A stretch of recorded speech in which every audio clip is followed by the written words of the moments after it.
11वां question है कि what is the normal height of riser. जो हम स्टेयर केस बनाते हैं उसमें जो स्टेप्स होते हैं, तो स्टेप्स में जो राइजर बनाते हैं उसका जो है नॉर्मल हाइट जो है वो कितना होता है। इसका आंसर है कि the normal height of riser is 150 mm या 15 सेमी या 6 इंचेज। यानी कि राइजर का जो हाइट होता है वो 150 mm या 12वां क्वेश्चन है कि what is the hook length of rings, tie या स्टीरअप्स। ये तीनों एक ही चीज़ है। लेबर इसको अपने भाषा में रिंग्स बोलते हैं। इंजीनियर्स इसको टेक्निकल टर्म में जब कॉलम में यूज करते हैं तो टाइज बोलते हैं, और जब बीम में यूज करते हैं तो स्टीरअप्स बोलते हैं। यही कह रहा है कि रिंग का हुक लेंथ कितना होना चाहिए।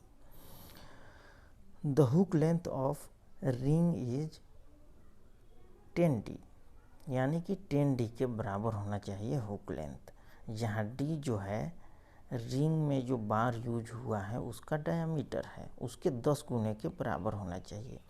यदि 8 mm का स्टील बार यूज होता है रिंग के लिए तो 8 × 10D यानी कि 80 mm होना चाहिए हुक लेंथ। और यदि जो है 10 mm का यूज होता है स्टील बार तो यहाँ पे 10×100 यानी कि 100 mm जो है हुक लेंथ होगा। हम लोग देखते हैं 13वां क्वेश्चन। 13वां क्वेश्चन है कि what is the window height. जो घरों में हम लोग विंडो लगाते हैं वो प्लिंथ बीम से कितनी हाइट पे लगाएं। तो the window height is 1200 mm या 120 सेमी या 1.2 मीटर। जो विंडो हम लोग लगाते हैं वो प्लिंथ लेवल से 1200 mm ऊपर या 120 सेमी या 1.2 मीटर ऊपर जो है हम लोग लगाते हैं। अब हम लोग देखते हैं 14वां क्वेश्चन। 14वां क्वेश्चन है कि what should B thickness of DPC, यानी कि जो DPC हम लोग यूज करते हैं उसका जो थिकनेस है वो कितनी होनी चाहिए। तो thickness of DPC should be 2 inches और 50 mm और 5 cm, यानी कि DPC की जो थिकनेस है वो 2 इंच होनी चाहिए या 50 mm या 5 सेमी होनी चाहिए। 15वां क्वेश्चन हम लोग देखते हैं कि what is the weight of first class brick, यानी कि फर्स्ट क्लास ब्रिक की जो वजन है वो कितनी होनी चाहिए। तो weight of first class brick is 3.85 kg, यानी कि 3.85 किलो जो है वो फर्स्ट क्लास ब्रिक की वजन होनी चाहिए। ये स्टैंडर्ड ब्रिक की वेट है।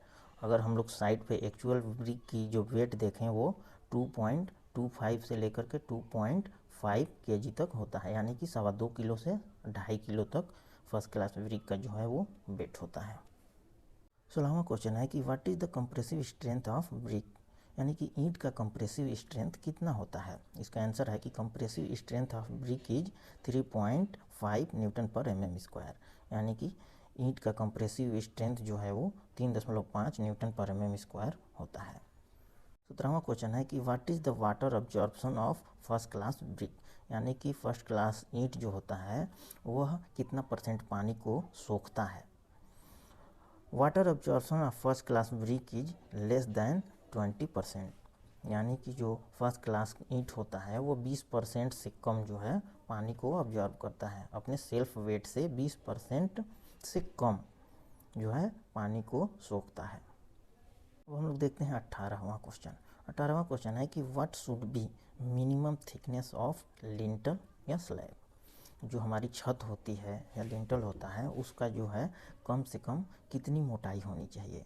इसका आंसर है कि minimum thickness of slab is 150 mm और 15 सेमी और 0.15 मीटर।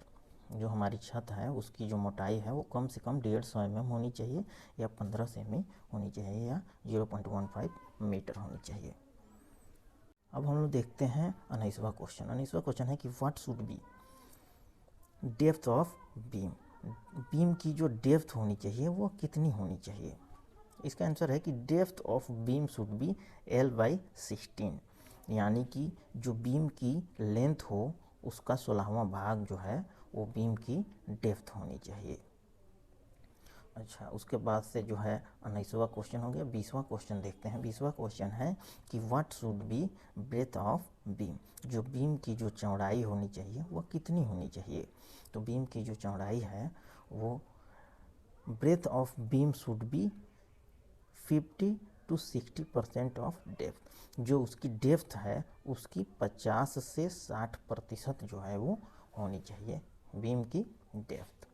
दोस्तों, यह रहा सिविल इंजीनियरिंग से रिलेटेड 10 क्वेश्चन, और ये civil engineering basic knowledge part 2 था, जिसमें हम लोग 11 से लेकर के और 20 तक जो है क्वेश्चन को देखें।